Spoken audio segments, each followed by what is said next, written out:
FM Auka Radio Mandi aye san wɔɔrɔ sɔrɔ o okumu kɔnɔ concert belebeleba la bɛnnen don min bɛna kɛ janvier kalo tile 7 nɛgɛ kanɲɛ 21 o waati la Palais de la Culture salle ba kɔnɔ wele bilalen don artiste minnu ma Mohamed Diaby Nampe Sadio Senukaw ka Prince Jos Saramani Jenks B Wizi Wozo Groupe Famille Woroli Radio Peace FM Baroni Tafra Radio Dakan Tauka Kamande Masa bila o ko bɛɛ lajɛlen ɲɛfɛ fɛn min ye tige 400 carte pakele carte VIP pafla Radio Peace FM joyeux anniversaire. Mais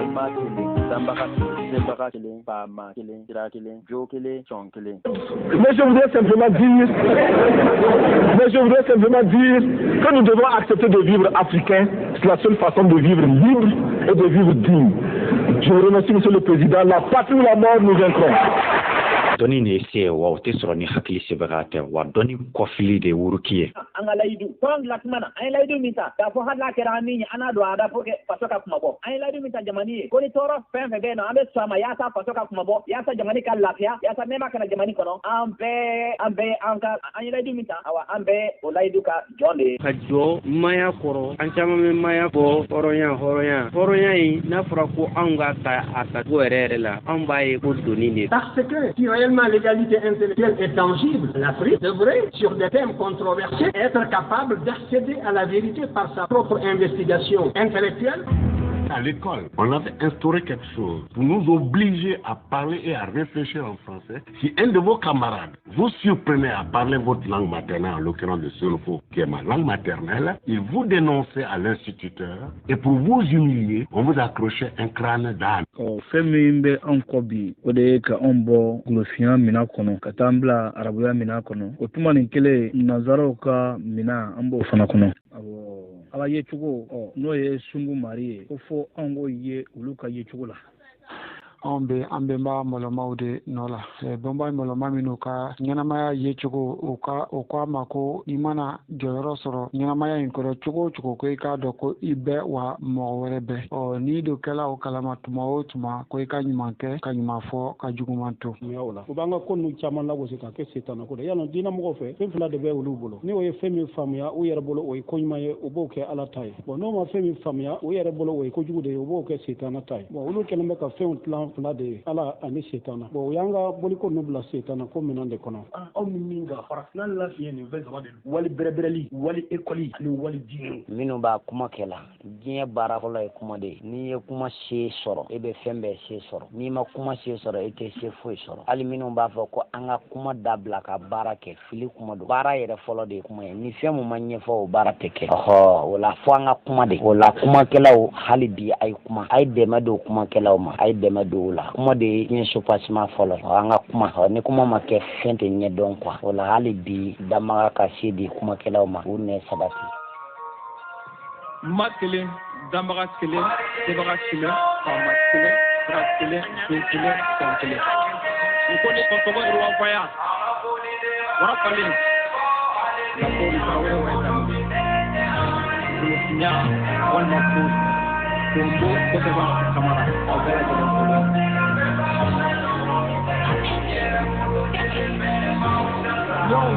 Go de wila ate dabla de koko kabwala Golo fine ni baka tusu dete ela Golo vinya la goshi baka kanga wila ela Tubabu arabu nunu shite anga kola Dado mbali yere de benunu tanu anga kola Yampen juku yampen nyuma Alu haketo Yanko juku yanko nyuma Alu haketo ne dupli la nyere ma bemba Sola miuka makoto Nidanga wila sise kwa be muru jago Ode la ne tumbe ka wali bemba ufato Fili manjugu tete kinko Ode ka jugu bemba solo miuka makoto Na nyoko na ketugu Mari de ni kaunye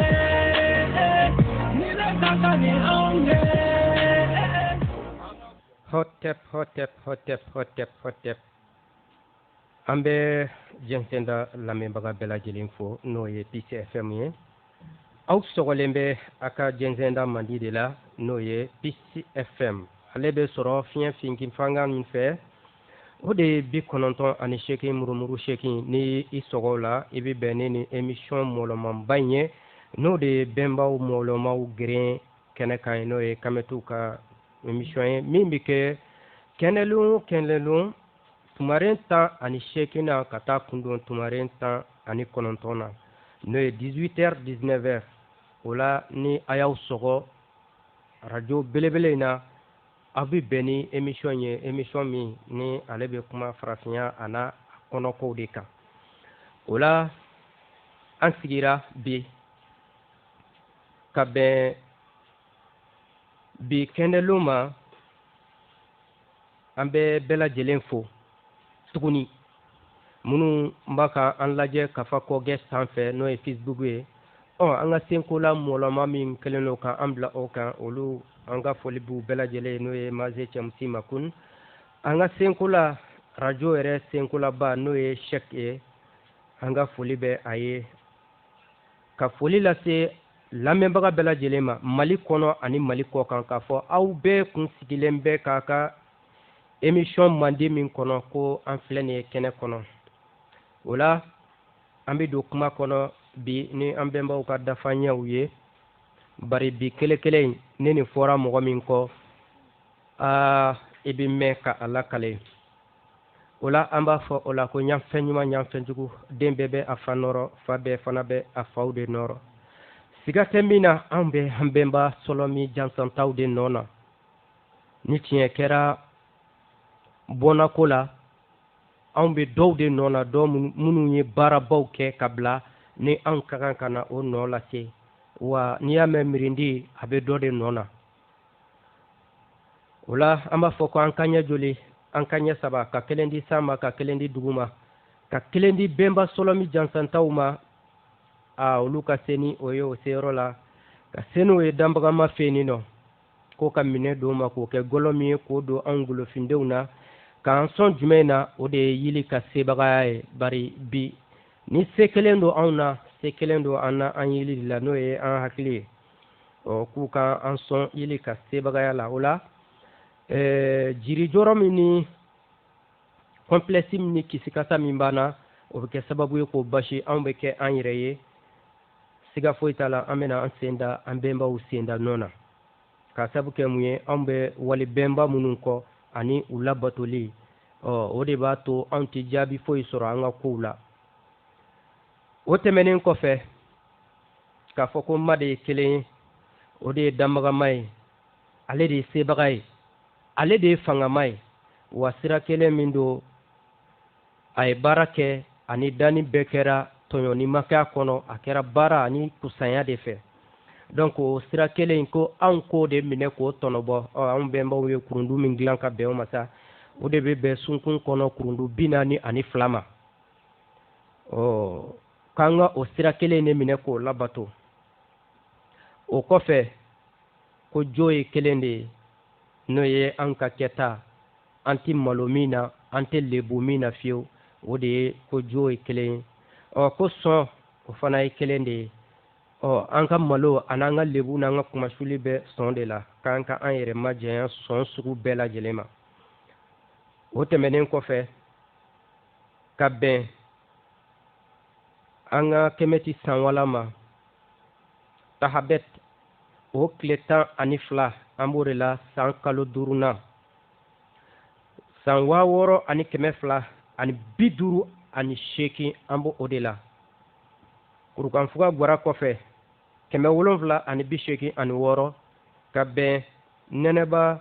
tile 27 ma isamuyi kɔfɛ 2021 ka bɛn bi kɛnɛlon ma an seginna ka na kɛnɛ kɔnɔ tuguni ka aw bɛɛ lajɛlen fo komi bi an bolo bɛ koba kan bi o la an bɛ sɔgɔ an ka cɛmɔgɔw foli ma an b'an ka cɛmɔgɔw fo n'o de ye Dunbi Fakoli ka taa se Siramusa Dumuya ka taa se an ka gɔnifɔlaw baba ma Bayɔrɔ ani an ka baba Moribo Gindo fo Faransi an ka kina an ka foli bɛ ka se a bɛɛ lajɛlen ma o tɛmɛnen kɔfɛ an b'an ka foli kun don ni jumɛn ye anw ka golofina dugukolo minnu y'a to tigɛ ka sajugu n'a warajugu k'olu bɛɛ mara a kɔnɔ u tɔɔrɔ kana se mɔgɔw ma mɔgɔw tɔɔrɔ kana se u ma n'o de ye anw ka donsow ye minnu y'a dɔn k'a fɔ ko faso ale tɛ tɔnɔmadafɛn ye tɛrɛmɛta tɛ wa ko mɔgɔ ka maaya n'a minɛn'i la i ni balo man kan minnu y'a dɔn k'a fɔ n'i y'a mɛn mɔgɔ ala ye danbagama ye hɔrɔnya min di a ma n'a bɛ fɔ o ma k'a ka maaya n'a ka souveraineté n'o minɛn'i la e ni balo yɛrɛ de man kan wa donsoya sariya ni donsoya kalenkanw de bɛ olu bila ka jɔ jamana ye ka jamana bɔ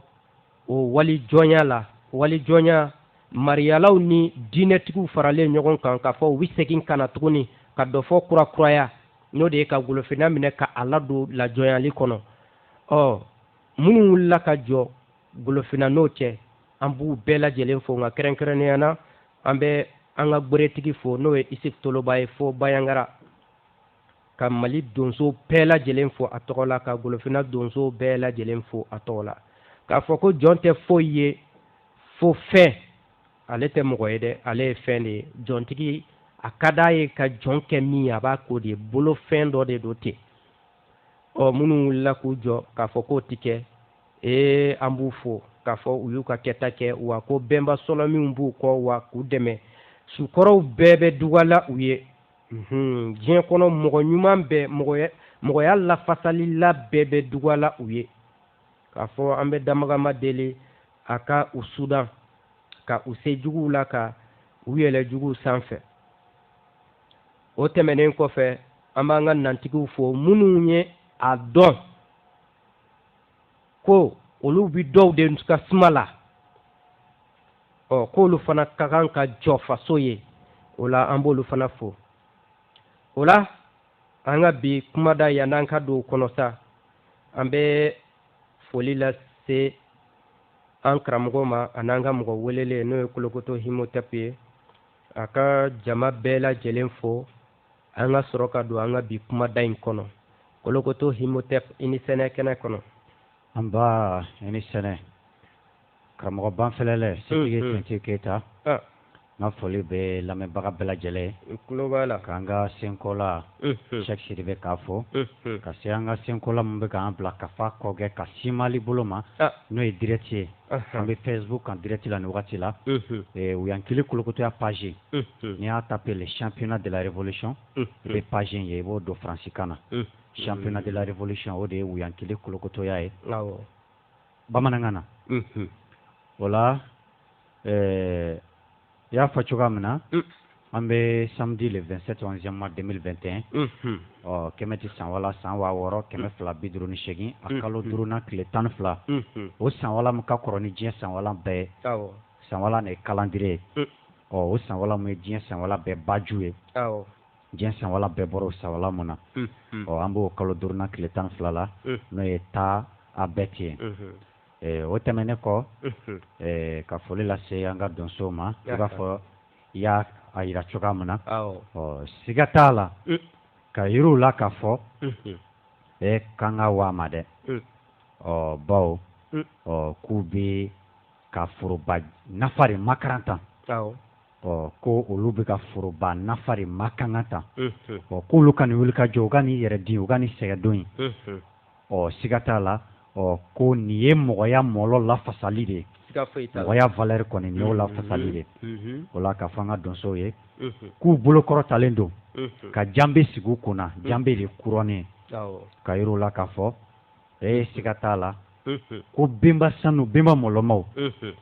benba minnu ye mirindi bɛɛ fa ye benba minnu kɛra mirindi bɛɛ ba ye ka kɛ mirindi bɛɛ karamɔgɔ ye ko benba su bɛ dugaw ye fasu ni bulonda ka duga n'u ye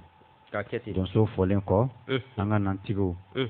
k'olu fa fabadenw kɔni awɔ minnu dalen don a la karamɔgɔ ko maaya de ko fɛn tɛrɛmɛtari tɛ jamana ka yɛrɛ sagotiga souveraineté fɛn tɔnɔmada tɛ k'a fɔ an bɛ se k'a tɔnɔmada o tɛ fiyewu wa ko kannabila tɛ fisirier ka do tɛ mun bɛ di mɔgɔ ma a bɛ arracher i b'a fɔ Thomas Sankara yɛrɛ b'a lase cogoya min na o la k'a fɔ u ye minnu ye Siyaka Zulu tiɲɛtabagaw ye k'u k'a wa ma dɛ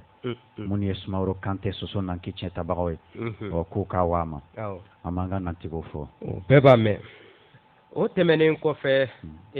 kɛnɛlon tɛmɛnen yɔrɔ an tun bɛ ka kumakun tun ye diɲɛ wuli ko de ye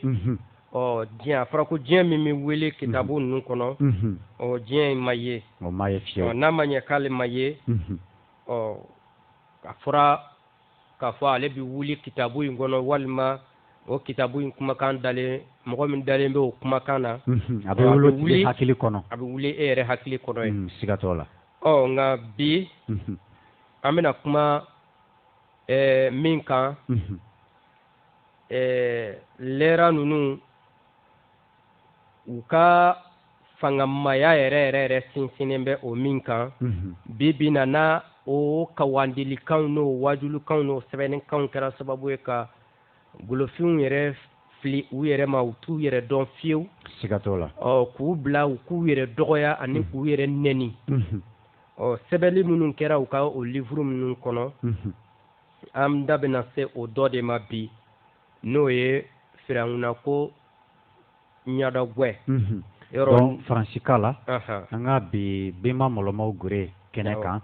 n'o ye le chemin des ancêtres méritants kumada ye l'histoire de Pharaon dans la Bible et le Coran mythe ou réalité Firawuna ko ɲɛ jɔnjɔn yɛrɛ jumɛn Firawuna ko ɲɛfɔ cogo Bible ni Kuranɛ bolo ko yala ziiri don wa walima dɔfɔ yɛrɛ de don o de ye kumada yɛrɛ ayi dɔfɔ kɔni a ferekema yɔrɔ ye min ye an dɔnni yɛrɛ mun bɛ bɛɛ kɔnɔ n'i ye dɔfɔ ta ka dɔfɔ lajɛ i n'a fɔ sisan laman na Kuranɛ sura min bɛ ɲɛkɔrɔ sisan ni o ye dantigɛli fɔda ye yɔrɔ ni mɔgɔ dɔ nana a b'a fɔ k'a ka danna tigɛ aw ye nin ye dantigɛli fɔda de ye Kuranɛ fɔda 28 n'i ye a lajɛ a bɛ ɲɛfɔ yen nɔ k'a fɔ ko nin lɛra min ye ko fɛn sanuman de don wa ko janjo de bɛna ɲɛfɔ Musa ni Firawuna ka janjo k'a bɛ n'o de ɲɛfɔ donc sura min bɛ wele Faransikan na ko les récits Al-Qasas o de ye sura 28 na i bɔra k'o haya o lafari de ye ɲɛfɔ an ye tan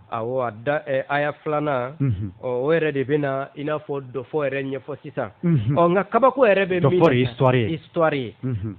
k'a fɔ de ko mun kɛra ka tɛmɛ k'o ɲɛfɔ k'a fɔ de ko danbagama de bɛ aw ka janjo aw ye janjo min kɛ dugukolo kan ko danbagama de bɛ t'i sigi k'o ɲɛfɔ aw ye i n'a fɔ maanabɔla ni danaya yɛrɛ tɛ mɔgɔ bi nin kuma yɛrɛ bɛ lakale a bɛ taa min tiɲɛ yɛrɛ la ni danbagama ka taga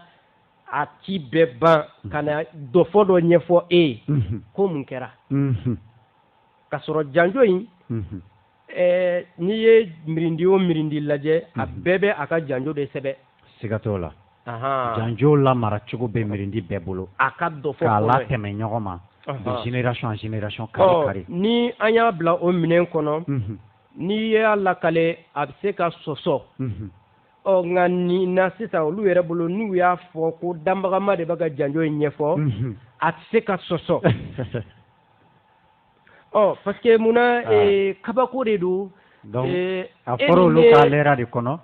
suratul bakara fɔda filanan sabanan ko limaniya nin lɛra in ko siga si t'a la ko fantangana don dɛngɛniyabagaw ye ko dɛngɛniyabagaw ye mɔgɔ ye minnu dalen don fɛn dogolen na qui croit à l'invisible donc e bɛ fɛ k'a fɔ an ye minnu dalen don fɛn dogolen na olu de bɛ se ka nin janjo de ye événement ye k'o lakale k'o ɲɛ jɔ diɲɛmɔgɔya la k'a kɛra fana parce que ni a kɛra dɔfɔ ye sisan k'an ka ta an mɔgɔya yɛrɛ sira fɛ yahudiya minnu fɔlɔla ka Firawuna ko sɛbɛnni kɛ olu ye min ye olu b'o de sɛbɛn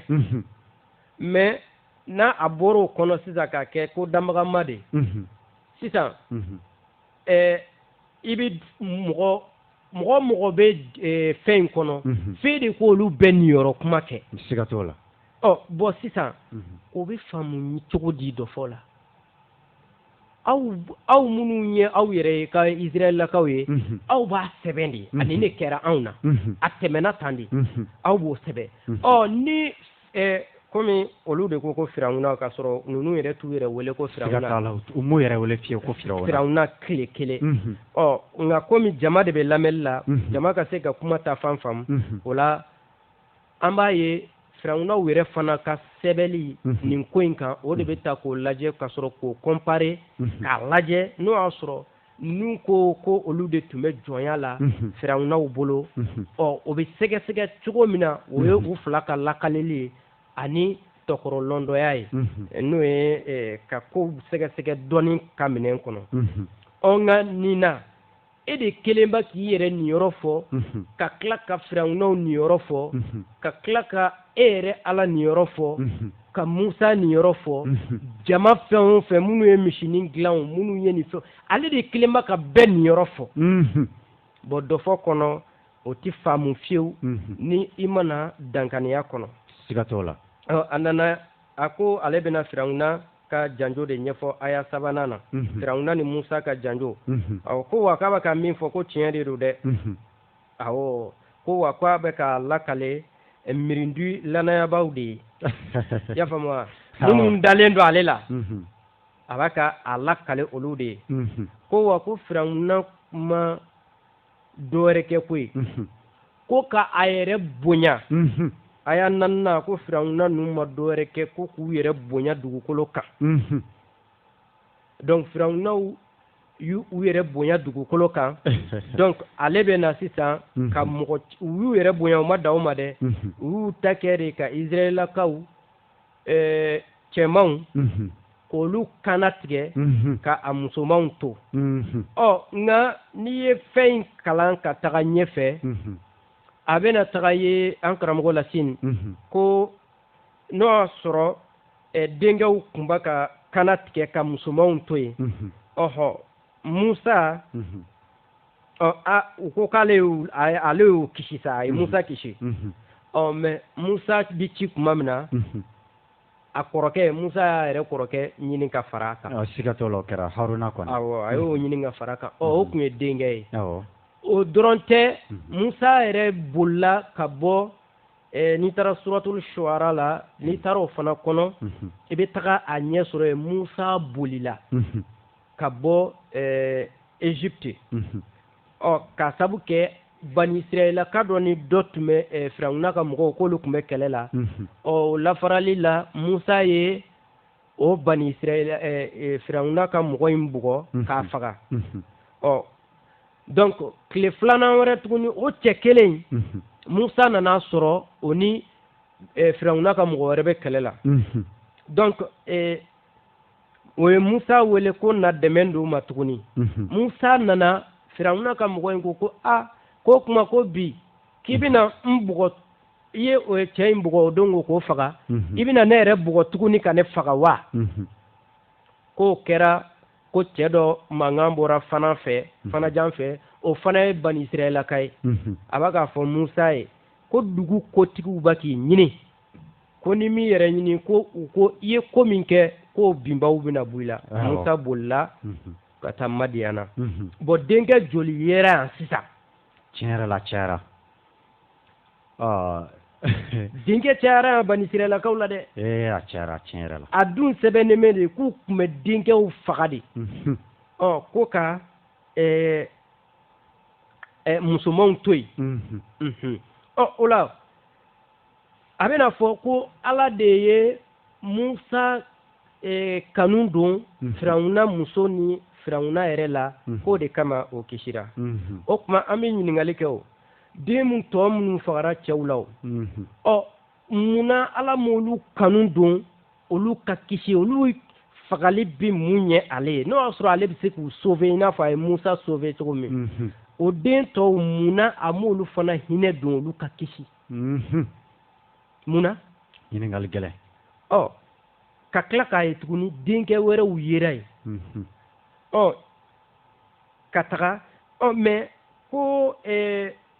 firawunaw y'u yɛrɛ kɔrɔ tan n'i ye ko in kalan k'a ban a laban na a bɛ taa yira k'a fɔ ko ale ala yɛrɛ de bɛ fɛ ka firawuna ninnu tiɲɛ ta u ka nakɔw u ka kɔjiw u ka dugukolo ɲumanw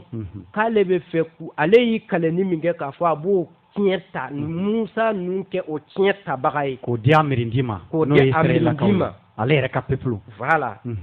sisan kabako min bɛ yen nɔ ala e de bɛ layidu dɔ ta i ka mirindi dɔ ye mirindi dɔ bɛ hɛrɛ min na k'a fɔ ko f'e ko olu bɔ yen nɔ ka dɔ ninnu kɛ o tiɲɛ tabaga ye donc i bɛ a ye ko mirindi dɔ de bɛ yen ala b'a a yɛrɛ ye mirindi min na mirindi mun na kɔni voilà bon n'o dun kɛra o ye balanba de ye ɲɛnɛmaya kɔnɔ o bolo ma fo kana se Musa ka se sɔrɔ k'a ye Musa n'a ka jamakulu la tɛmɛ ba la ko ka firawuna n'a ka jamakulu ba la to ko wa ko ka firawuna su o kɛ misali ye jaba mɔgɔw ye jaba mirindi tɔw ye ka t'o la o dun bɛɛ kɔfɛ Musa in tɔgɔ dɔnna nka firawuna in yɛrɛ tɔgɔ ma se ka dɔn ale yɛrɛ tɔgɔ jɔn ma se ka dɔn firawuna dun u ma deli k'u yɛrɛ wele k'olu tɔgɔ ko firawuna siga t'o la mirindi minnu y'u wele ko firawuna olu dɔnnen don siga t'o la o la an bɛ taa e fan fɛ yala Tawureta fana ye mun de ɲɛfɔ ani ko in yɛrɛ tunya ye min ye o kɔfɛ karamɔgɔ yan'an ka don Tawureta kɔnɔ benba firawunaw benba kamitiw ka kurundu n'o ye Mati ka kurundu ye kurundu 42 o m'u ka kɔrɔ ni kuranɛ ni bibulu ye Tawurata Injila Zaburu kuranɛ a ka kɔrɔ ni nin bɛɛ ye o kurundu 7 na benbaw bɛ mun fɔ Mati ka kurundu 7 ko je vis dans la vérité ko n bɛ balo tunya kan kurundu 40 na ko je réalise avec intégrité ko n bɛ ko kɛ ni tilenbagaya de ye i ye benbaw firawunaw ka kurundu ye k'u bɛ u bɛ balo tunya de kan u bɛ ko min kɛ k'u b'o kɛ ni tilenbagaya ye benbaw tilala ka fɔ zana la ko mɔgɔ tɔnɔ t'i jugu ɲafa bawo jugu kɔni hali ne sara ale ɲɛ e su ale bɛ juguman de fɔ e kan o la minnu y'a benbaw ko de ko mɔgɔya ye dafaɲɔgɔnya ye minnu m'a ɲɛ ye fiyewu k'a fɔ ko mɔgɔya ye dafaɲɔgɔnya ye minnu ye mɔgɔya ye ko yɛrɛ kelentɛya de don c'est à dire individualisme de don yɛrɛ kelenmakaran de don olu y'a ye de ko fɔ i ka dɔ de y'i duguma pour que i ka da la e k'a dɔn k'i bɛ yen i bɛ ɲɛnɛmaya la o la dɔnni dɛsɛ ma ani baarakɛbaliya ma bawo ni dɔnni t'i la i tɛ se ka baara tɔnɔma kɛ baara min n'i bɛ wuruki n'o ye i b'a fɔ benbaw ka kurundu b'o fɔ an ye cogoya min na Mati ka kurundu la ko j'avance à travers mes propres capacités ko n bɛ wuruki ni n yɛrɛ ka senkolaya de o la e tɛ se ka wuruki ni yɛrɛ ka senkolaya ye lɔnni kɔ ni lɔnni dɛsɛ nana e kɛn ka lɔnni de b'a yɛrɛ lawara lɔnni tɔnɔ o de bɛ lɔnnitigi mɔlɔn kɔrɔta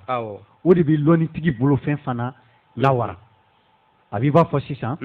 telefɔni b'an bɛɛ bolo gwele b'an bɛɛ bolo jihadima kɛ walasa an bɛɛ ka telefɔni san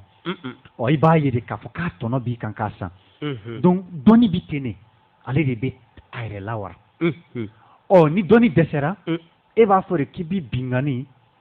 dansago k'i b'o kɛ k'i yɛrɛ kɔrɔta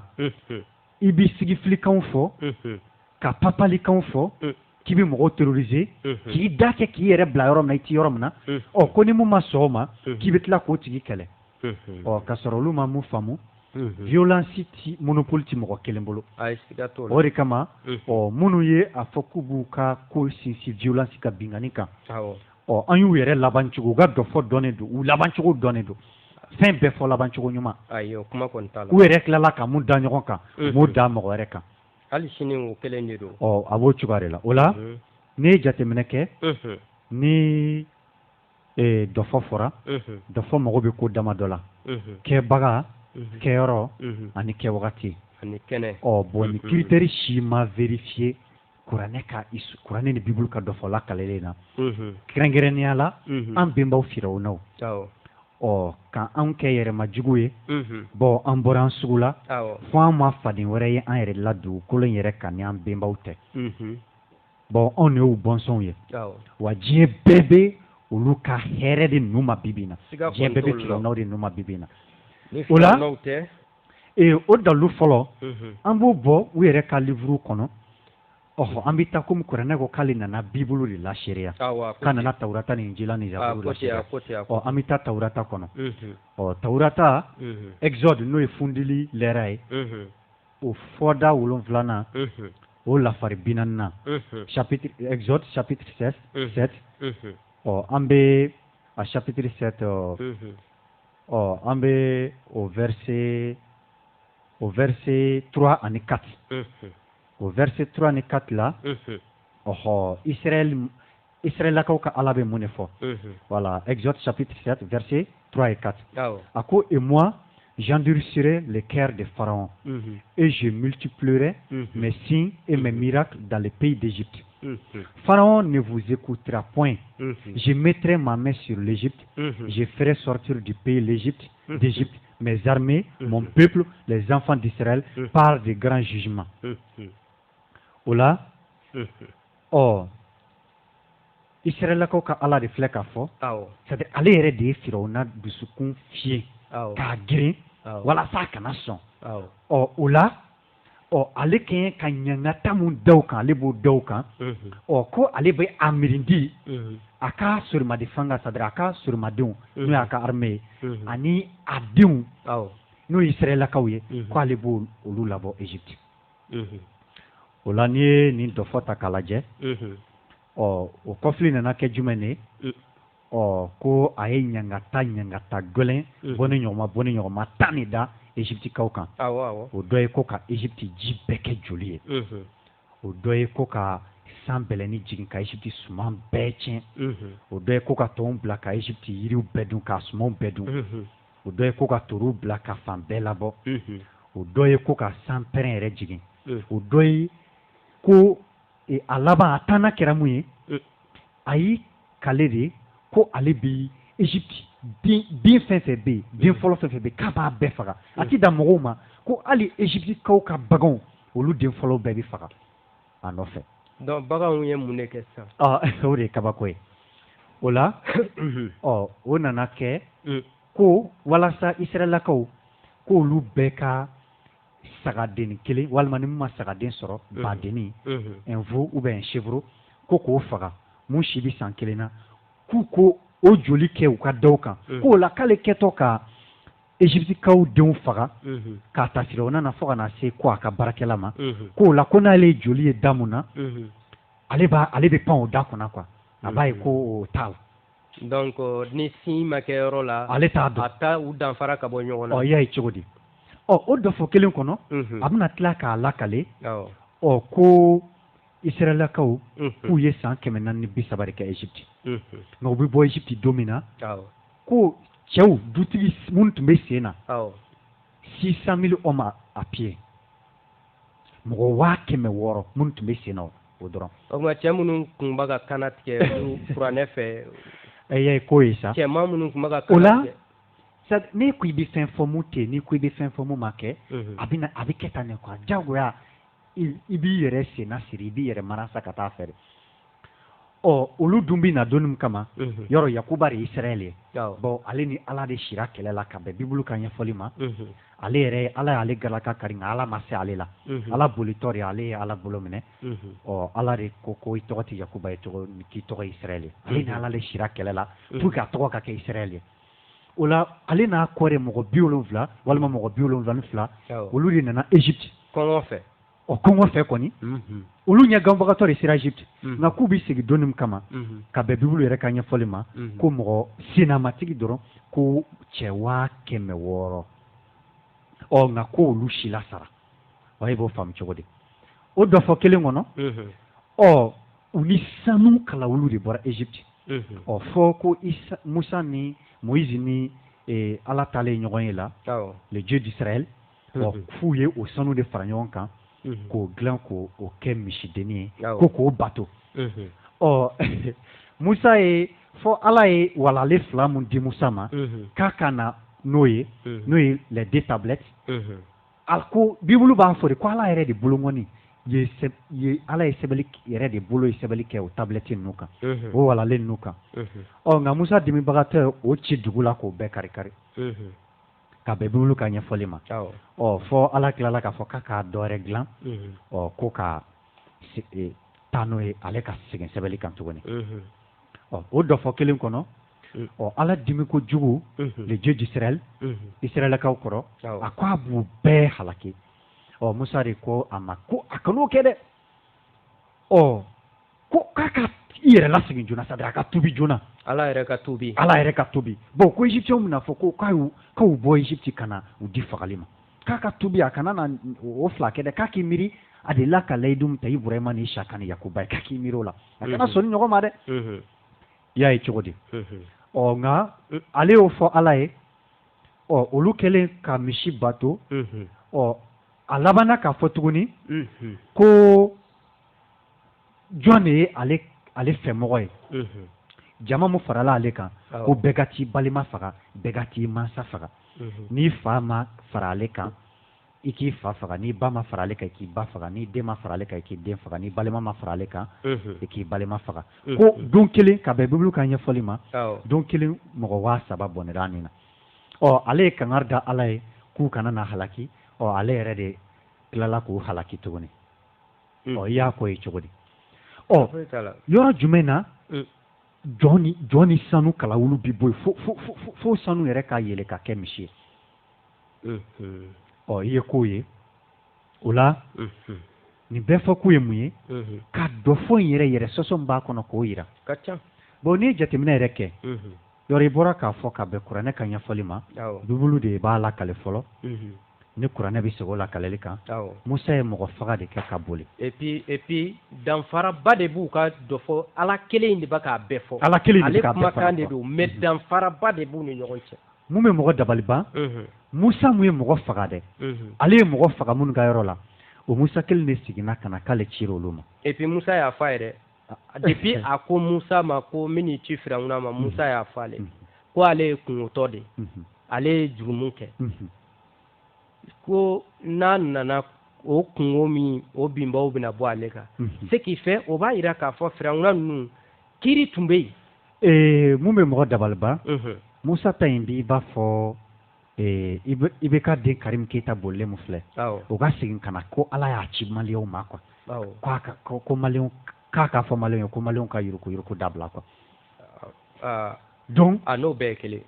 ye kelen o la n'i ye jateminɛ yɛrɛ kɛ n'i y'a lajɛ firawuna kelen min yɛrɛ don o ma dana tigɛ ka sɔrɔ firawuna ye titre honorifique de ye mais mɔgɔ tɔgɔ tɛ a b'i b'a fɔ n'i ko ko président président ye nin kɛ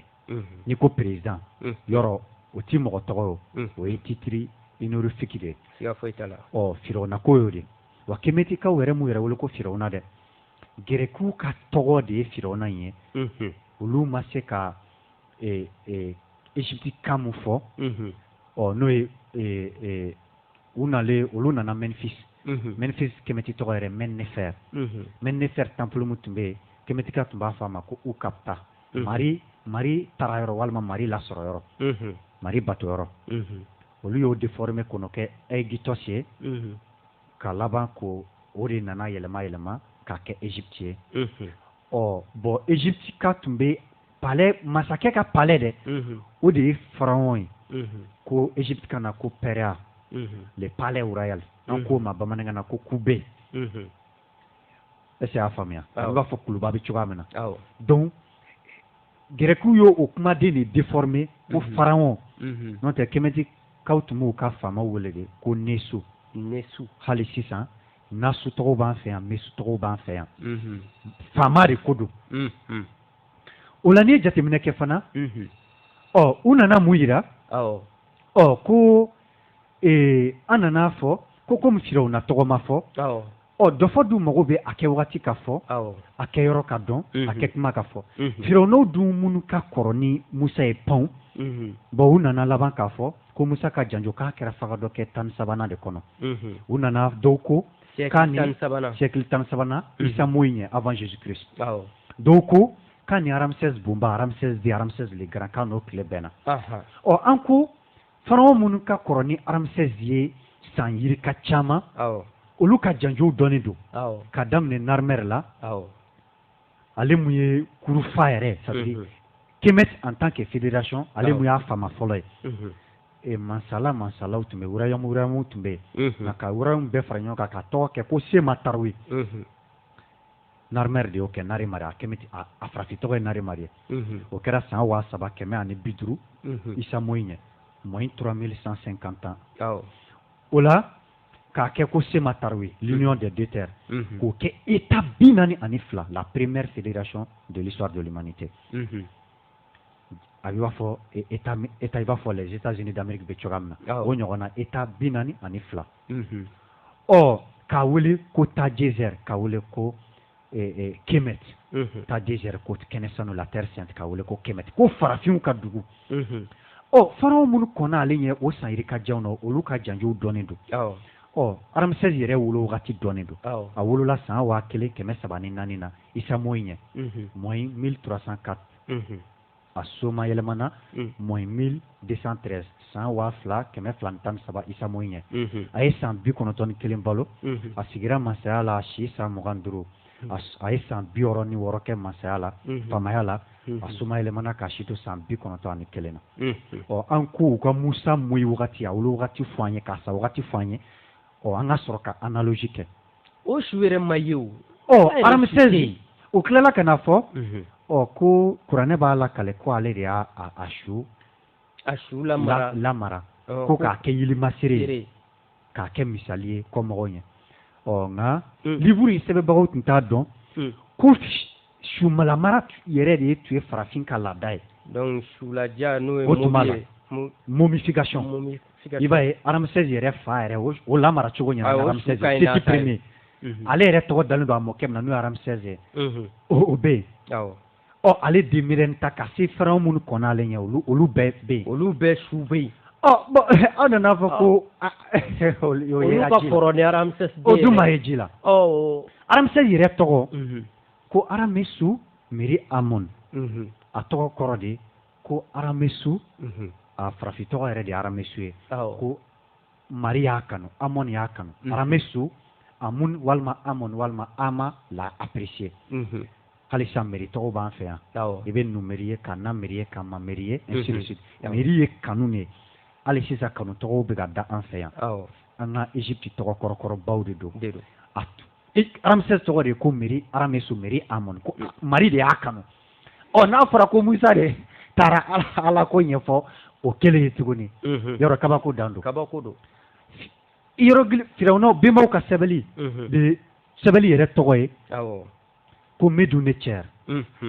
Medunetcher o kɔrɔ de ko les paroles de Dieu u m'a fɔ ko les paroles de Dieu dɛ ko les paroles de Dieu ko Mari kumakan walima danbaga kumakan olu yɛrɛ ka sɛbɛnni tɔgɔ dar'o de la gɛrɛkiw de ko hiéroglyphe l'écriture sacrée n'o tɛ bɛnbaw ko de ko Medunetcher u tilala k'a fɔ tuguni ko Netcher wa le Dieu unique ko Mari kelen ka tila k'a fɔ a ma tuguni ko ik ne he ko maître de l'éternité walima l'éternel himbaga k'a fɔ a ma ko Neberger le maître de l'univers ko Jabaw Mari o de kama firawunaw ka ala tanu ala mankutukanw de filɛ nin ye o de kama n'i ye firawunaw bɔnsɔnw ka mankutu fana lamɛn cosmogoni bamanan bɛ mun fɔ an ye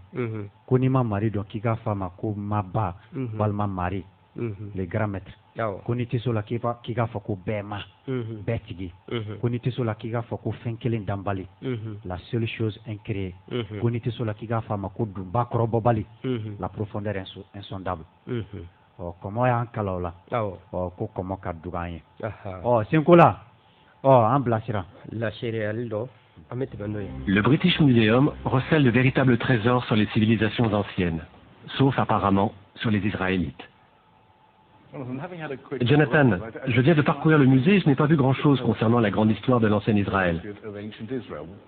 Où est-ce passé? Eh bien, à vrai dire, nulle part. Ce sont des histoires fabuleuses qui font partie du patrimoine littéraire des débuts d'Israël. Mais on ne peut pas les étayer d'éléments archéologiques. Que faut-il en conclure? Est-ce à dire que l'Ancien Testament n'est que pure fiction? Et l'Exode, et l'invasion du pays de Canaan? Nous n'avons aucune trace archéologique de l'invasion de Canaan. Les Israélites attaquent Jéricho et les murs de la ville s'effondrent miraculeusement. À cette époque, Jéricho n'était pas défendu par une muraille. Ils massacrent les habitants, puis s'en vont détruire d'autres villes. À ce moment-là, la plupart des villes citées n'étaient pas occupées. Et ils prennent possession du pays de Canaan. D'après moi, les Israélites étaient des Cananéens. Pour retrouver des traces de Josué, il faut donc examiner les vestiges du XIIIe ou du XIIe siècle avant notre ère. Le problème, c'est que Hamden Taha n'en trouve pas le moindre. Nous nous trouvons sur une structure d'adobe datant d'environ 1600 avant Jésus-Christ.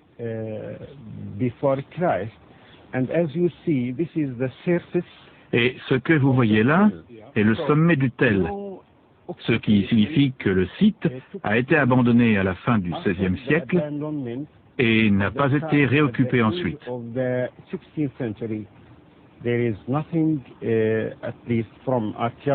Rien n'indique, du moins du point de vue archéologique, que le site était habité à l'arrivée de Josué, contrairement à ce que dit la Bible. Mais l'autorité palestinienne, responsable de ces fouilles, a également besoin de touristes. Aussi, on ne dit pas trop fort qu'ici aucun miracle n'a eu lieu. C'est vraiment produit. Au XIIIe siècle, époque à laquelle nous datons l'Exode et la conquête israélite, s'ils ont eu lieu, cet endroit n'était absolument pas habité. Le voilà le vrai miracle. Josué a détruit un site qui n'existait même pas. Aujourd'hui, presque tous les spécialistes, aussi bien de la Bible que de l'archéologie, admettent que Jéricho ne peut pas avoir été détruite par les Israélites arrivant d'Égypte. Cette histoire ne colle pas. Le livre de Josué cite 12 villes cananéennes décimées par les Israélites. Mais aujourd'hui, les archéologues affirment que sur ces 12 villes, 11 étaient soit inhabitées, soit intactes. C'est donc une toute nouvelle version de l'histoire qui se fait jour. Les Israélites ne sont jamais allés en Égypte. Ce n'est pas une réalité historique. C'est une légende, une reconstitution réalisée aux alentours du 7e siècle d'une histoire qui n'a jamais eu lieu. Mais lorsqu'un journal national publie un article où Zev déclare que les Israélites ne sont pas venus d'Égypte, de nombreux Israéliens dépourvus de convictions religieuses s'alarment. C'est ce que lui a dit un membre du gouvernement. Il m'a dit qu'après avoir lu l'article où j'affirmais que l'Exode n'avait pas eu lieu et que nous n'étions pas venus d'Égypte, il n'avait pas pu dormir pendant 3 jours. Et pourtant, c'est un laïc qui occupe des fonctions importantes au ministère de l'Éducation. Tout de même, quelque chose ne va pas dans l'histoire de la Bible. Voilà que je découvre qu'à l'époque où les Israélites auraient fui l'Égypte pour rentrer en Canaan, le pays était dirigé par Pharaon. Ce n'est pas ce que dit la Bible. Nous voici à Afek, un camp militaire à proximité de Tel Aviv. À l'époque de l'Exode, au XIIIe siècle avant notre ère, cet endroit était une garnison égyptienne.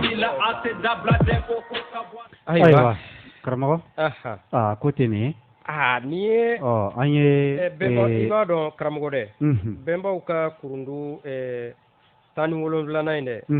n bɛ ɲuman fɔ tɔw kan cogo min na dɛ siga t'o la o bɛ bɛnbaw ka kurundu kɔnɔ awɔ o kuma in tiɲɛ yɛrɛ la n'i y'a sɛgɛsɛgɛ k'a lajɛ i b'a ye ko golofin bɛ ɲuman de fɔ n'i ma bɛɛ kan siga t'o la i b'a dɔn k'u lamɔna ni kurundu 42nan yɛrɛ ko n bɛ bɛɛ fɛ j'embrasse les tout. Voilà. I b'a dɔn k'a fɔ ko vraiment tuma bɛ na tiɲɛ segin bɛnba ninnu ma. Awɔ élément min passera sisan ni ye nin documentaire kɛra British Museum na n'o ye Britannique Grande Bretagne o musée ba tɔkɔrɔlɔn dɔ yalaw de ye nin lasiriyali kɛ n'o ye archéologue ye bawo dɔ fɔ kɔni n'a kɛra surtout ni janjo sugu Égypte ko dun dɔnnen don kirinbonw bɛ yen pyramides bɛ yen a fɛnw bɛɛ bɛ yen. U ka sɛbɛnniw bɛ yen a fɛn bɛɛ lajɛlen bɛ yen papyrusw bɛ yen ɔ o tɔkɔrɔ sera ka ye cogoya mun na ni e y'i ta in lakale ni cogoya la surtout o Égypte fanga binni sababu mana bɔ e la i ta fana nɔ ka ɲi ka se k'a ye dɛ nka a bɛ ka ɲɛfɔ an ye documentaire kɔnɔ ko nɔ kisɛ kelen o ma ye ko Josué mun n'o bɛ fɔ ni Musa salen n'o de donna ni Israɛlakaw ye Kanani parce que Ala yɛrɛ de ye u ka Ala yɛrɛ de y'i kale k'a bɛ mirindi si la sa ka yɔrɔ in ka se d'olu ma u ka sigi yɔrɔ in na ko dugu 12 mun la fɔr'u bolo a dugu 12 la 11 de b'a la mun tun tɛ o kuma la u ye wagati mun bɛ ka fɔ kɔ o tun tɛ yen en même temps ko mun ye kabako fana ye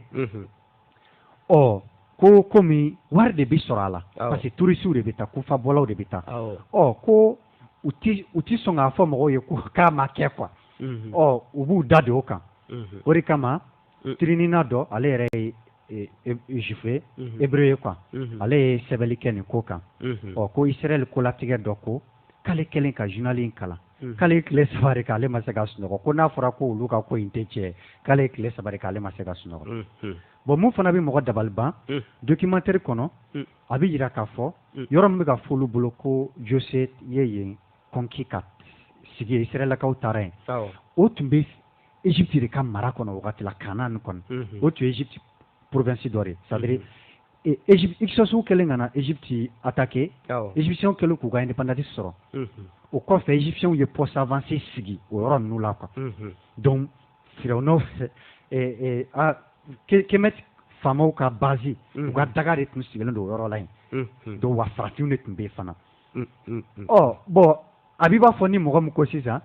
don dɔ la k'an ni dɔ to baro la a ko n'u ja k'u ka Mali bɛɛ minɛ ko n'u ye Mali minɛ k'ale bɛ t'u ka dugu la olu dun ka dugu bɛ Mali de kɔnɔ karamɔgɔ faamuna nin ko in bɛ komi Français ni emela mɔgɔw ka janfan labɛnnen jamana kama ka Azawadi ko jagoya créer k'a sɔrɔ an ka Wagadugu ko yɛrɛ ka kɔrɔ a b'i b'a fɔ ni mɔgɔ min ko o la an bɛ taa kɛnɛma ni mɔgɔ min bɛ fɛ ka i taara don an ka baro la sa i bɛ se ka weleli kɛ 20 18 65 ani 5 74 ni 4 87 Binani ani 8 60 ani 2 ni ye weleli kɛ o la 20 20 18 65 20 20 18 65 20 20 18 65 walima 74 87 48 62 74 87 48 62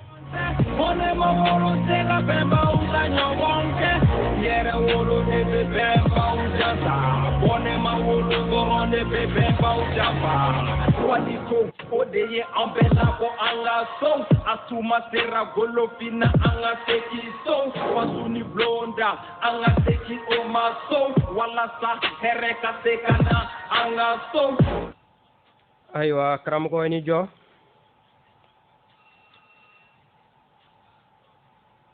karamɔgɔ ni jɔ allo karamɔgɔ allo anula somɔgɔw aba nigi tɔgɔ duman jamu duman abubakari daso damele an karamɔgɔ damele kɔrɔbasi kɔni basi t'an na i yɛrɛ dun an tulo bɛ jamu na ayiwa dɔ di an karamɔgɔ ayiwa an kɔni tɛ foli foli diyara an ye karamɔgɔ ni ala sɔnna a bɛna ɲɛ ye ayiwa a timinaja fɛ ayiwa damaga ala ɲaga k'a kɛ ten halisa o tulo bɛ a ka jɛnsɛn da mandi de la n'o ye PCFM ni mɔgɔ min folikɛlaw ka sira di makitililaw ma awɔ dɔ bɛ nɛgɛ la awa n jɔ ka weleli kɛ ka bɔ min ka weleli kɛ ka bɔ Amérique a balimakɛ ni aw ka kalanden ni mankan don cɛkura Setigi Jakite ayiwa an tulo b'i la karamɔgɔba ayiwa ne ta ye farankan de ye dɔrɔn ani ka kumaw bolokɔrɔta ka da kan dɔfɔ ninnu caman bɛ yen nɔ i n'a fɔ karamɔgɔ Kolokoto Imusa bɔra k'a ɲɛfɔ cogoya min na n'i ye u jateminɛ ka training k'u kan ani archéologue walama tɔkɔrɔlɔndɔyalaw ka ɲininiw kɔfiliw lajɛ i bɛna bɔ a kalama k'a fɔ ko ni a bɔra lajigilɛra ninnu kɔnɔ a fɔra ko minnu ye kiyaw ka sɛbɛnfɛnw ye n'a bɔra o la i tɛ dalu kisɛma foyi sɔrɔ nin dɔfɔ ninnu kan o de sen fɛ komi an karamɔgɔ ye kuma fɔ cogoya min na a tɛ se ka tɛmɛ o kan nka ne bɛna faranga min kɛ dɔrɔn o ye n'i donna bibulu yɛrɛ kɔnɔ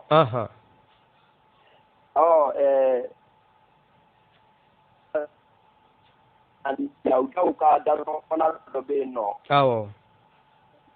a bɛ fɔda min na a bɛ fɔ de ma ko John walama Jean fɔda 8 a n'a lafari 32 Jean chapitre 8 verset 32 o Jean o la Nabi Isa walama Jésus ani yawudaw bɛ dayɔrɔ fara ɲɔgɔn na la a b'a f'u ɲɛna k'u kan ka tiɲɛ dɔn ko tiɲɛ kan ka u kana bila yawudaw b'a jaabi k'a fɔ a ɲɛna ko e b'a fɔ anw ɲɛna ko anw ka tiɲɛ dɔn cogo di ko tiɲɛ bɛ anw kana bila k'a sɔrɔ anw ma deli ka kɛ jɔn ye mɔgɔ si bolo anw ma deli ka kɛ jɔn ye mɔgɔ si de bolo i m'a ye ko e bɛ se k'a fɔ cogo di anw ɲɛna ko anw bɛ kana bila o b'a yira k'a fɔ o dun y'a sɔrɔ Musa ka dɔfɔ min filɛ k'a fɔ kuranna kɔnɔ ani bibulu kɔnɔ o y'a sɔrɔ o tɛmɛna o siga t'o la nka olu yɛrɛ de da k'a fɔ k'olu ma deli ka kɛ jɔn ye mɔgɔ si de bolo k'olu bɛ kana bila cogo di i m'a ye a tɛ tɛmɛ o kan bɔn o fana kɔfɛ ni an nana dɔfɔ surumani yɛrɛ la min kɛra a ma mɛn ni an bɛɛ bɛ se ka o yɛrɛ jate minɛ o kɛra san 1900 ani 78 na misiraka walama kɛmɛtika walama Egypte kantigi kɔrɔ u b'a fɔ min ma ko Mohamed Anwar Sadat Sadat kɔni awɔ ale ye olu ye lajɛba kɛ Egypte o san o la Américains ka président tun bɛ yen nɔ Jimmy Carter ni ma fili ka fara Israël ka premier ministre kan Benahim Begin ka fara Anwar Sadat yɛrɛ kan u bɔra o lajɛ o la u turu senna yala ka kirinbonw ye a bɛ fɔ minnu ma ko pyramides Israël ka premier ministre y'a fɔ ko k'i m'a dɔn ko diɲɛ kabako ye ko n'a fɔra k'olu denbaw de ye ninnu jɔ yan nɔ k'u to jɔnya la yan Egypte président ko a ma ko a bɛ k'o jɔnya ko kuma min fɔ ko o sɛbɛnlen tɛ olu ka dɔfɔ fan si la ko o dɔfɔ ko kuma o jɔnya ko kuma ni o jɔnw ka kirimbo ninnu walama piramidu jɔ ko ni bɔra bibulu ni kuranɛ kɔnɔ dɔrɔn k'i t'a nɔ ye fan si ko dalu foyi t'a la olu yɛrɛ ka dɔfɔ yɛrɛ fan si kɔnɔ a kuru kɛrɛ bɛɛ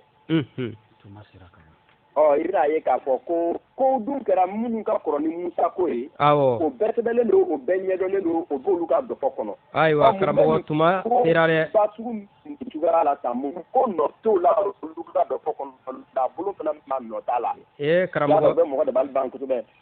tuma sera walasa ka bɔ kuma kɔnɔ n bɛ Israël ka tɔkɔrɔ lɔndɔyalaba dɔ fana ye tirini kɛ ka o jaabi di ale tɔgɔ de ye ko Israël Finkelstein ale tɔgɔ de ye ale ni journaliste min y'a kɛ ɲɔgɔn fɛ o tɔgɔ de ko Neil Asher Silberman olu de y'a yira u ka ɲininiw kɔfɛ karamɔgɔ k'a fɔ ko n'i ye nin dɔfɔ in na Musa ka dɔfɔ in b'a ye k'a fɔ allo n ko tuma gunna quoi o kɛnɛlon wɛrɛ n ko tuma gunna tɔ tora misɛn 2 dɔrɔn de ye donc kɛnɛlon wɛrɛ an b'i ta ayiwa an bɛ bɔ kuma la nin yɔrɔ la ka to mɔgɔ wɛrɛ ka se ka dɔ fɔ tuma banna ka ban koyi ayiwa an bɛ a danni ma ka sabu kɛ tuma gunna ka ban a siga t'o la Kologoto Himotep ko minnu ma se ka don yɔrɔ sɔrɔ kɛrɛnkɛrɛnna makitililaw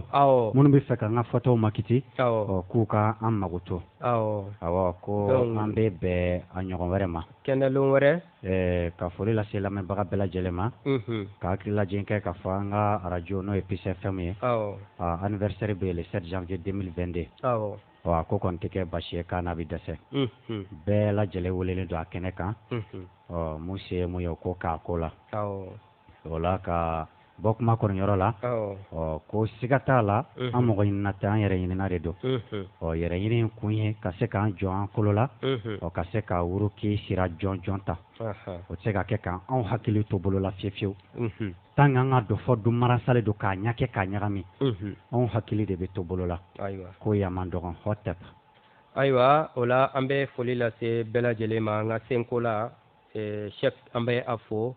an ka kafa kɔgɛtigi Maze Cɛmisi Makuna an b'a fo